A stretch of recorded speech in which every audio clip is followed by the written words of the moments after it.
할렐루야. 주님의 은혜를 감사합니다. 지난 2주간 동안 주님의 은혜로 귀한 성지순례를 모두 마치고 은혜 중에 잘 기록해서 오늘 함께 예배할 수 있게 허락하신 하나님의 은혜를 다시 한번 감사함을 드립니다.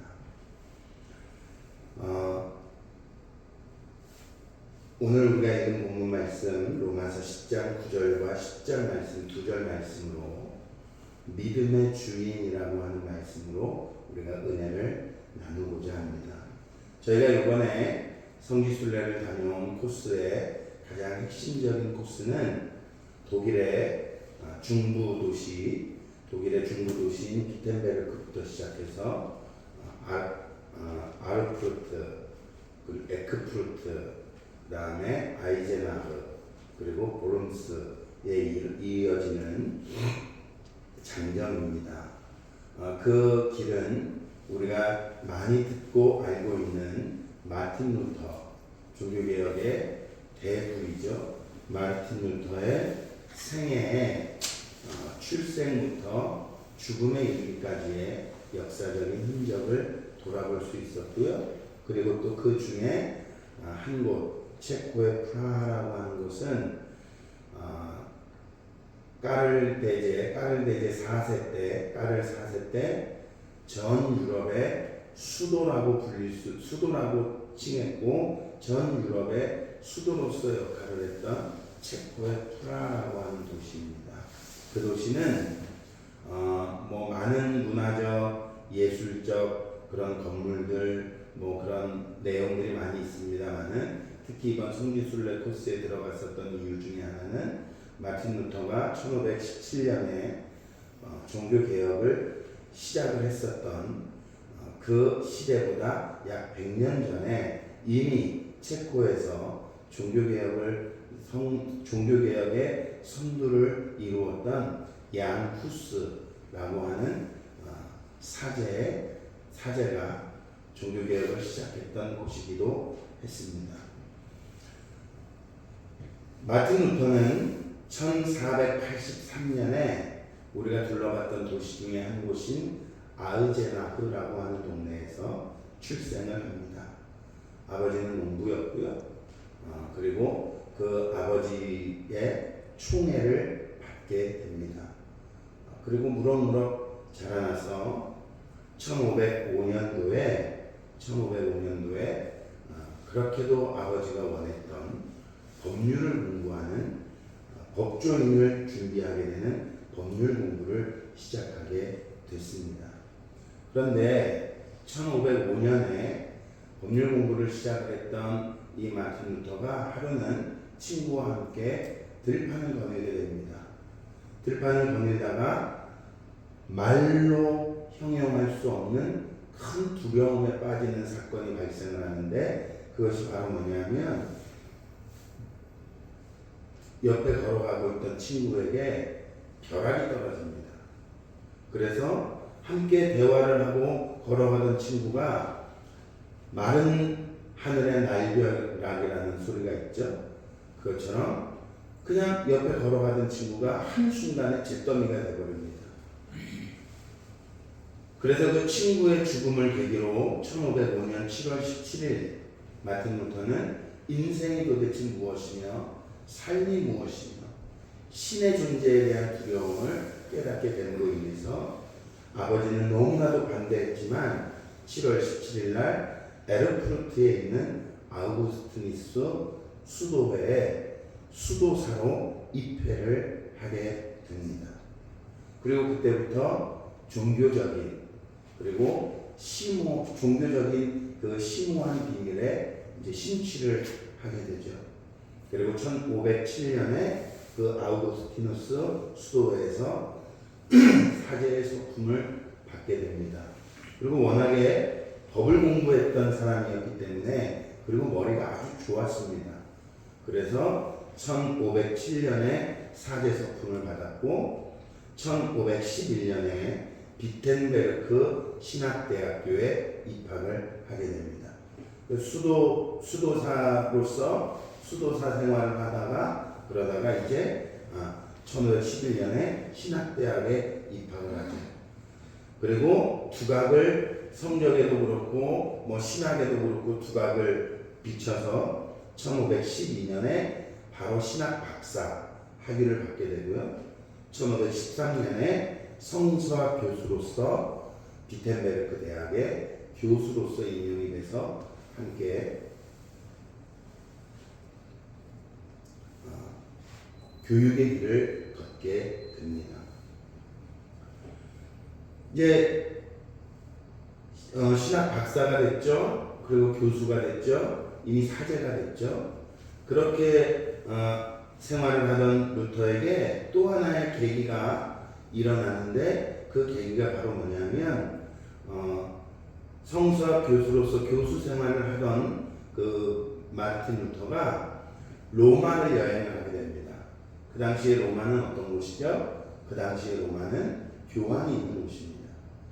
그리고 전 세계의 종교적인 모든 그 비밀이 다 로마 교황청에서 나오죠.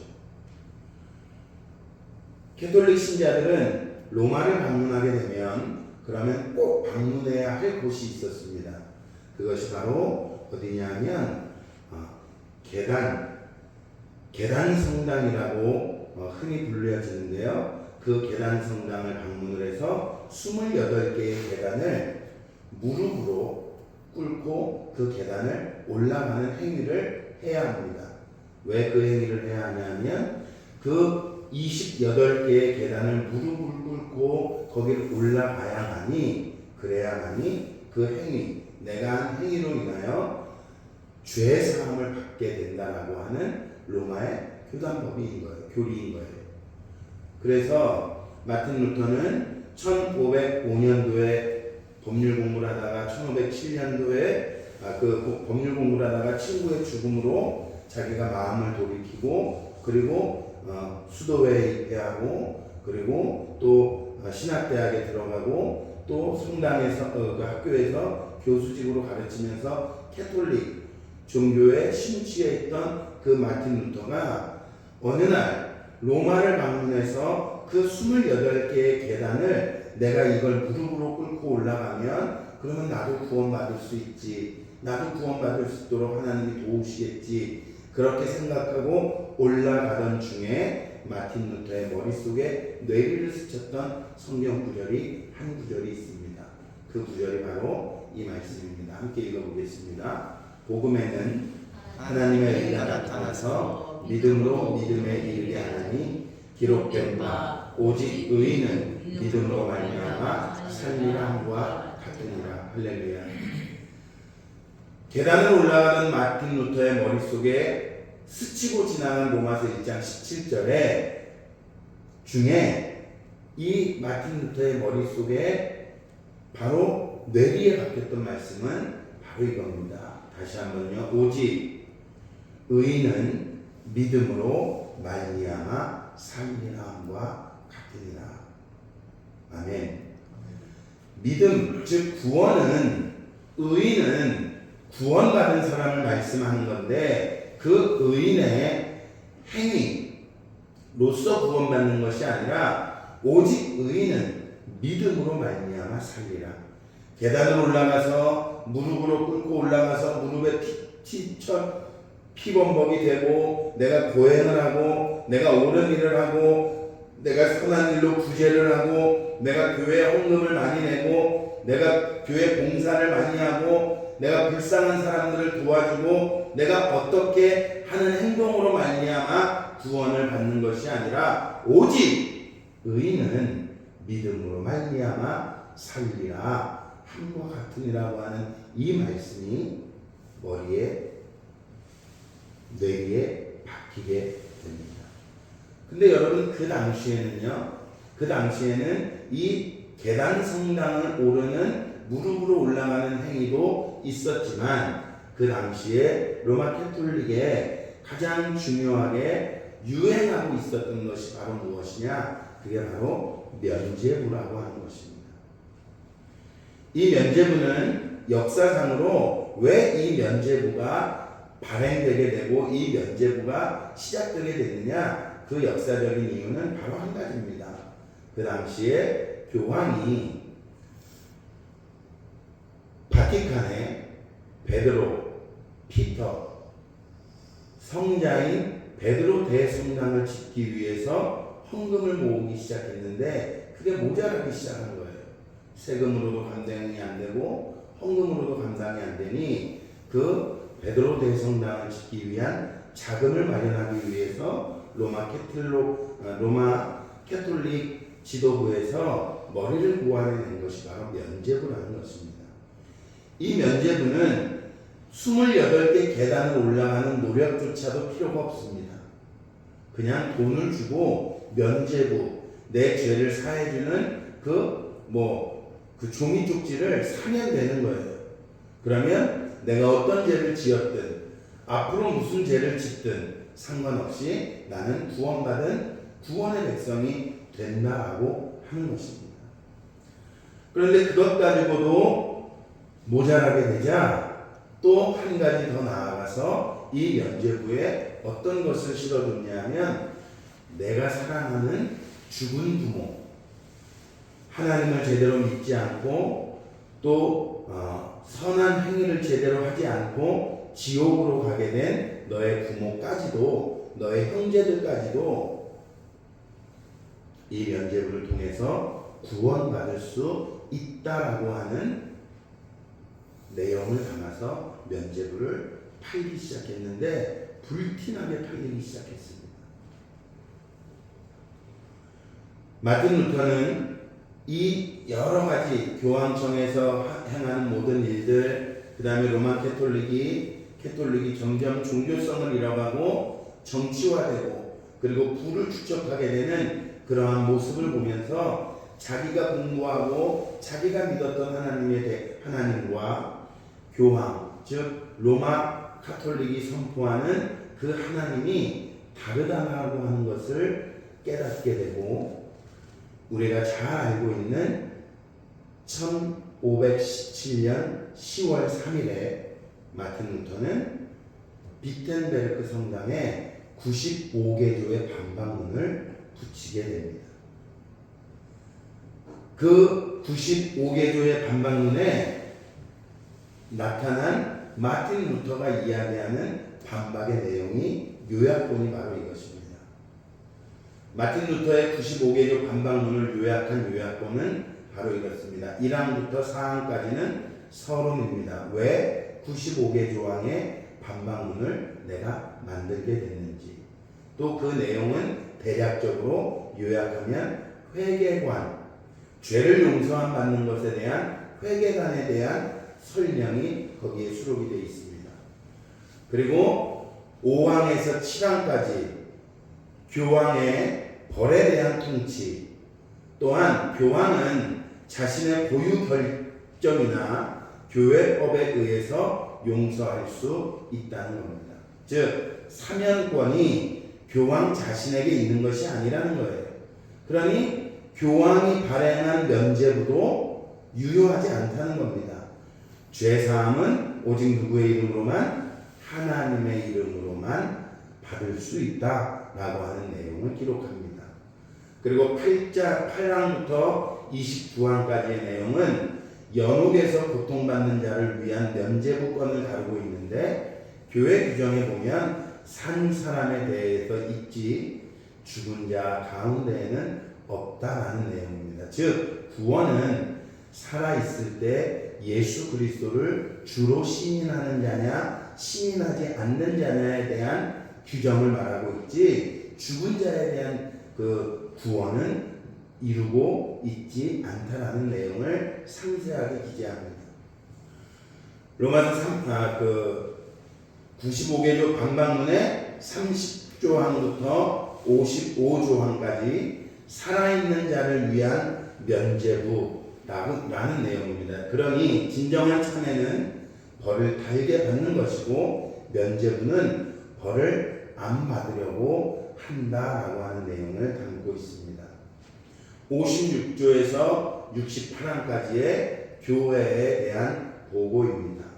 그리고 69조부터 80항은 면죄부 설교에 대한 폐해, 면죄부를 팔기 위해서 사제들이 설교하는 그 설교에 대한 폐해를 자세하게 다루고 있으며 복음과 모순된다라고 하는 내용을 말하고 있습니다.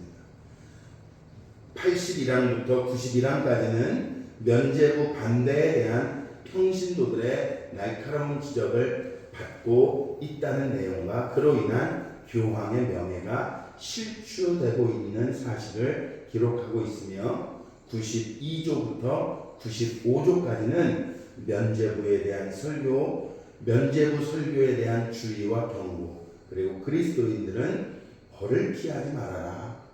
그리고 제자로 따를 것을 당부하는 내용의 95개조의 조목조목한 반박문을 기록하고 있습니다. 왜 그러면 1517년 5월 31일이었을까요? 마틴 루터는 왜 본인이 강의하고 제자들을 수학하고 가르치고 있는 그 비텐베르크 대학이 있는 그 동네에 비텐베르크 성교회 성당 앞에 출입문에 왜 1517년 5월 31일 날 꼭 그 방반문을 붙여야 했을까요?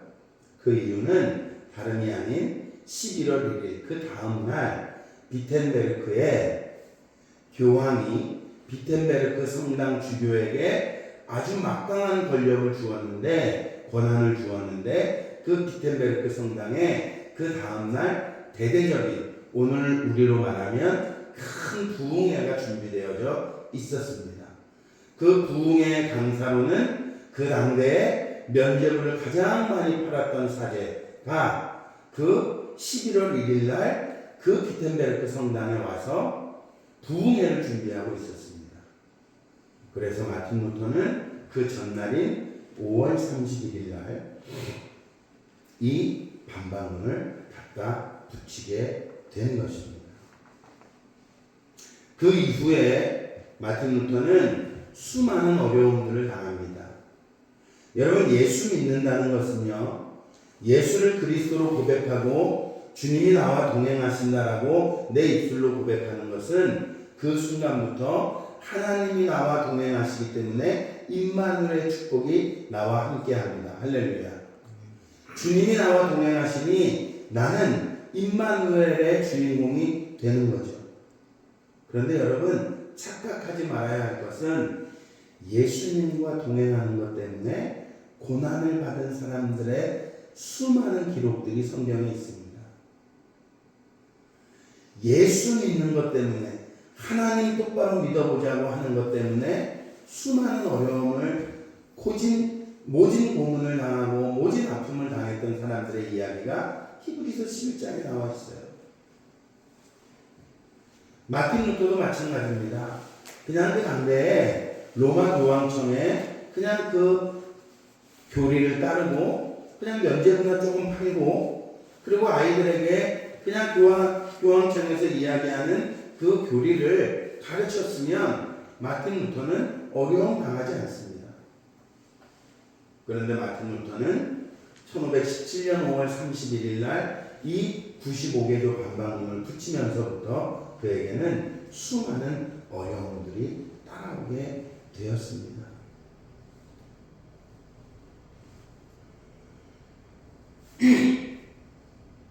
(1520년) 교황 레오 10세는 마침내 이 마틴 루터에게 파문장을 발송을 합니다. 파면장. 너는 이제 로마 교황청 소속이 아니고 사제도 아니고 이제 성당에서 교회 학교에서 가르칠 수도 없다. 그리고 파문해 버립니다. 그런데 마틴 루터는 그 날아온 파문장을 사람들이 보는 앞에서, 제자들이 보는 앞에서 불에 태워 버립니다. 나에게 권한은 교황이 주시는 것이 아니고 하나님 앞에 있다는 겁니다. 그리고 1521년 3월 달에 까를 5세가 마틴 루터를 포함한 여러 가지 건들을 상정해서 다루기 위해서 1521년 3월에 제국회의를 소집을 하는데 그 제국회의에는 수많은 사람들이 소위 말해서 재판관으로 모이게 되었습니다. 거기에 보름스라고 하는 동네에서 보름스 성당에서 까를 제5세가 제국회의를 소집을 했는데요. 그 당시에 마틴 루터는 4월 16일 날 이 보름스에 도착을 하게 됩니다. 그리고 내일이면 이제 그 제국회의, 그 회의석상에 가서 자기를 변론해야 합니다. 자기를 변론해야 하는데 자기를 변론하는 그 앞에 나가서 서야 되는 마틴 루터에게 그 전날 밤에 말할 수 없는 불안감과 말할 수 없는 그 괴로움이 찾아옵니다. 내가 정말 이걸 해야 되나? 내가 정말 이 일을 감당해야 되나? 내가 이것을 해야 되나? 내가 이것 때문에 우리 자식들은 어려움 당하지 않을까? 우리 가족들은 괜찮을까? 하는 불안감이 엄습해 오게 될 때 그때 마틴 루터의 머릿속에 또 한 구절 성경 구절이 떠오르는데 그게 시편 47편입니다. 그 시편 47편에 떠오르는 영감으로 마틴 루터가 지었던 찬양이 바로 이 찬양입니다.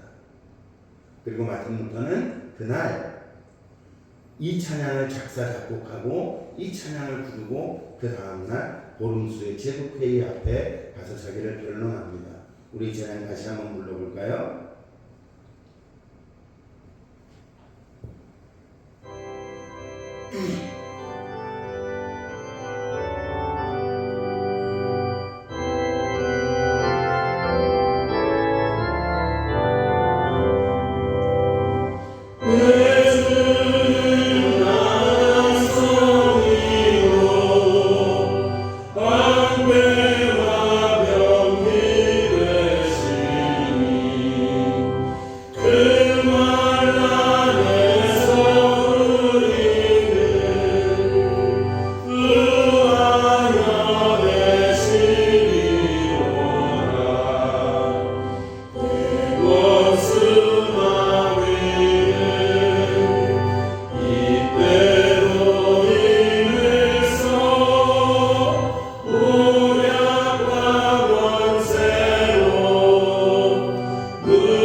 이 찬양을 부르고 마틴 루터는 주님 앞에 나와서 승리를 다짐하고 또 마음의 담대함을 가지고 그리고 다시 그 보름스의 제국회의 앞에 이렇게 당당하게 서게 됩니다. 1521년 4월 16일에 도착한 루터는 이 찬양을 드리고 보름수의 국제 제국회의 앞에 섰는데 여기에 여러 추기경들이 참석을 합니다.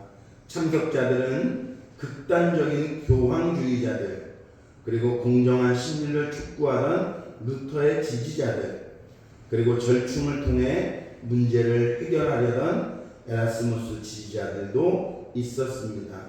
에라스무스 지지자들은 루터가 공제설을 포기하고 화채설을 묵인하며 하여 로마 카톨릭과 타협할 것을 권고했죠. 그런데 루터는 그 절충안을 받아들이지 않고 의회는 루터의 신학적 입장을 밝히는 방향으로 나아갑니다. 그래서 트리에르 대주교의 고문관이었던 에크는 루터에게 두 가지 질문에 답을 하도록 물었습니다. 첫 번째 질문은 그대의 이름으로 출간된 이 책들을 그대의 것으로 인정하는가? 라는 질문이고, 두 번째 질문은 그대는 이 책들에서 쓴 내용을 철회할 준비가 되어 있는가? 이 두 가지 질문을 던집니다. 그때 마틴 루터는 첫 번째 질문에 대하여 그대가 그대의 이름으로 출간된 이 책들을 그대의 것으로 인정하는가라는 질문에 그렇다라고 대답합니다. 그리고 두 번째, 그대는 이 책들에서 쓴 내용을 철회할 준비가 되었는가라고 하는 질문에 대해서는 대답할 시간을 하루만 더 달라고 이야기합니다.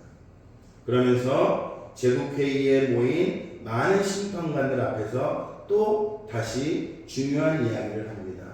보름스 대성당의 지붕에 수많은 기와장들이 있는데 그 수많은 기와장들만큼의 마귀가 사탄이 나를 위협한다 할지라도 나는 내 신념을 굽히지 않겠습니다. 라고 말합니다.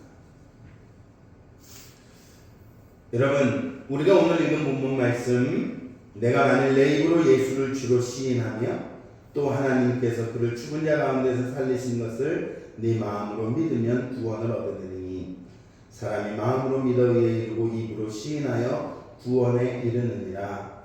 마틴 루터는 어떻게 그 우레와 같은 성벽과 같은 그런 로마 대교황청을 상대로 해서 자신의 의지를 굽히지 않고 종교개혁을 이루어 나갈 수 있었겠습니까? 그 이유는 단 하나입니다. 사람이 마음으로 믿어 의에 이르고 입으로 시인하여 구원에 이르느니라. 이 말씀을 마틴 루터는 정확히 믿었기 때문입니다. 여러분, 우리가 예수가 그리스도가 되시고 그 예수 그리스도를 우리가 마음으로 믿어 의에 이르고 그리고 우리가 그분을 주인으로 고백한다라고 하는 것은요, 마치 이와 같습니다. 지금 우리가 살고 있는 대한민국 이 땅에는 예수를 믿는 것 때문에 고난당하거나 예수를 믿는 것 때문에 핍박당하거나 예수를 믿는 것 때문에 감옥에 잡혀가는 일은 없습니다. 그러나 마귀는 우리가 감옥에 잡혀가야 되기 때문에 우리를 불안하게 하거나 우리를 조여오는 것이 아니고 마귀는 지금도 우리의 마음속에 계속 노크하고 우리의 문을 두드립니다. 뭐 하라고요? 시인하지 말라고. 마음으로 믿지 말라고. 왜? 마음으로 믿으면 의에 이르고 입으로 시인하면 구원에 이르기 때문입니다. 면죄부로 인하여 구원을 받는 것이 아닌 것입니다. 28개의 계단을 무릎으로 꿇고 올라가야 구원받는 것이 아닌 것입니다. 헌금을 많이 해야 구원받는 것도 아니고, 그리고 우리가 봉사를 많이 해야 구원받는 것도 아니고, 직분을 평신도에서, 집사에서, 권사에서, 장로에서, 전도사에서, 목사에서 이렇게 직분이 올라가야지만이 구원을 받는 것도 아닙니다. 우리가 구원받는 것은 오직 하나입니다. 내 사람이 마음으로 믿어 의에 이르고 할렐루야 입으로 시인하여 구원에 이르느니라. 무엇을 마음으로 믿어야 합니까? 9절 말씀입니다. 내가 만일 내 입으로 예수를 주로 시인하며 또 하나님께서 그를 죽은 자 가운데서 살리신 것을 내 마음에 믿으면 이것을 마음에 믿고 입으로 시인해야 한다는 것입니다. 여러분, 예수님은 나의 참 목자 되십니까? 예수님은 나의 참 포도나무 되십니까? 이것을 고백하는 것이 마음으로 믿는 것입니다. 예수 그리스도가 나의 참 목자 되신다면 여러분과 저는 예수님의 선한 양입니까? 그리고 우리가 주님을 포도나무로 고백한다면 우리가 그 나무에 달려있는 열매 맺는 가지입니까? 그것은 마음으로 믿을 때 이루어지는 결과물이라고 하는 사실입니다. 사랑하는 선한 목자 가족 여러분, 여러분과 제가 주님 오시는 그날까지 꼭 지키고 꼭 믿고 꼭 놓치지 말아야 할 사실은 구원은 행위로 오는 것이 아닙니다. 구원은 믿음으로 받는 것입니다. 그리고 그 구원받은 사람의 마음, 구원받은 사람의 행위의 입술의 고백은 바로 예수 그리스도를 나의 주인으로 고백하는 것입니다. 그 고백이 여러분과 저에게 종교개혁을 이루어야지라고 하는 목적이 아닌 그 믿음을 가지고 있을 때 그 믿음으로 인하여 종교개혁이 이루어지게 되는 축복의 주인공이 되는 것입니다. 우리가 예수가 그리스도임을 믿고 우리의 입으로 시인하고 고백할 때 우리의 가족들이 구원이 목적이 아니라 우리의 가족들이 구원받는 열매가 맺혀지게 되는 줄 믿습니다. 우리가 예수 그리스도를 마음으로 믿어 의에 이르고 입으로 시인하여 구원에 이르게 될 때에 그때에 이 나라와 민족의 이 정치적인 혼란을 해결하기 위해서 믿는 것이 아니라 우리가 마음으로 믿어 의에 이르고 입으로 시인하여 구원에 이를 때 이 나라와 민족의 정치적인 문제도 해결되어지는 축복이 우리에게 열매로 얻어지게 될 줄 믿습니다. 우리 오늘 말씀을 생각하시면서